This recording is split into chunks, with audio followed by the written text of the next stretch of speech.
Unsurprisingly, a lot of people were against Trump's idea to impose tariffs on every nation in the world. But the strongest opposition came from within the president's own party.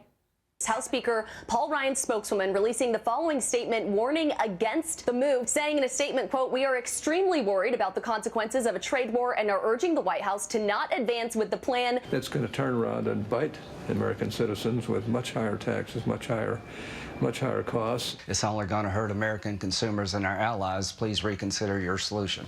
Trump has really worn Lindsey Graham down. Yeah, the presidency has basically turned him into America's most tired babysitter. It's just like, no crayons on the furniture, please consider your position. And by the way, am I the only person who still thinks it's weird that lawmakers have to go on TV just so they can speak directly to their president? It's like, thank you for having me on, Wolf. Now listen, Mr. President, please don't impose the tariffs. Like, it's only a matter of time before lobbyists start planting their agendas inside Happy Meals, because they know Trump will find it. Oh boy, it's Coco, the deregulating panda. But I'm not surprised that they're pulling out all the stops to try and sway Trump. Because you see, economists have warned that starting a trade war could increase the cost of living for Americans across the board. Although, according to Wilbur Ross, Commerce Secretary and Living Werther's original, the impact won't be so bad. What I would like to do, though, is to emphasize again the limited impact. In the can of Campbell's soup, there's about 2.6 cents, 2.6 pennies worth of steel. So if that goes up by 25%, that's about 0.6 of 1 cent on the price of a can of Campbell's soup. Well, I just bought this can today at a 7-Eleven down here, and the price was $1.99. So who in the world is going to be too bothered by 0.6 of a cent? He's so cute. It's like you can't even hear what he's saying. Oh, those are just like a white Ben Carson over here, you know? Yeah, can you imagine him and Ben Carson having a conversation together? Would last forever. Be like, have I told you about my soup cans? And Ben would be like, the best can of all is the human skull.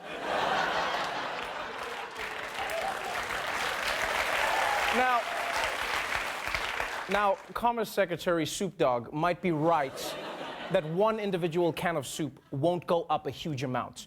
But the problem is that when America imposes a tariff like this, other countries could retaliate, and then things escalate. The international community is responding to President Trump's desired tariffs on steel and aluminum imports. Officials from the European Union vowed to impose taxes on U.S. goods, including Harley-Davidson motorcycles, bourbon whiskey, and Levi's jeans. In turn, President Trump threatened to tax European cars. If the EU wants to further increase their already massive tariffs, he'll add a tax on their cars.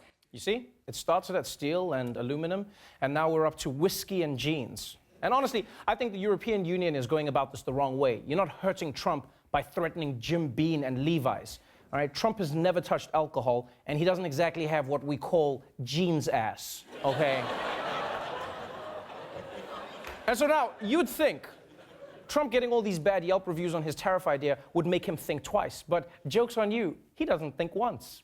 President Trump is doubling down on those tariff proposals. Yesterday, he tweeted that trade wars are good and easy to win. The truth is, trade wars aren't easy to win. In fact, already a study has shown that even before a trade war, Trump's tariffs by themselves could cost Americans 146,000 jobs. Yeah, and don't forget, the past two presidents tried this type of thing and it didn't work. George W. Bush tried steel tariffs too, and studies show that they cost America far more jobs than they saved. And President Obama put tariffs on tires, but they ended up costing Americans thousands of jobs and nearly $1 billion. Yeah, $1 billion on tires. I mean, I know us black guys like spending money on wheels, but goddamn. Now, although Trump's solution may be extreme, that doesn't mean that he's wrong about the underlying issue. Because the truth is, China is dumping steel into the US, and it is hurting American steel companies. So Trump is right about the problem, but his solution will cause even bigger problems.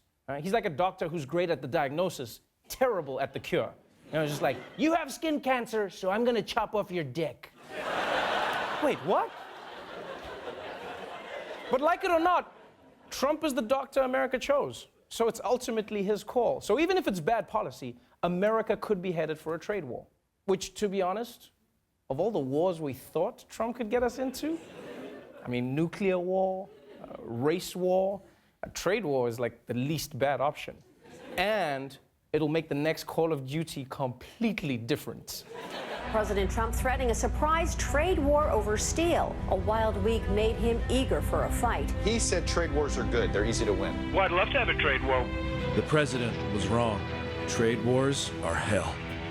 Hang on to your ass. We're going to raise the price of steel. We had no idea how cruel the enemy could be. You want to raise taxes on steel? We will tax your jean shorts. You son of a bitch. How much is a Bud Light now? $6.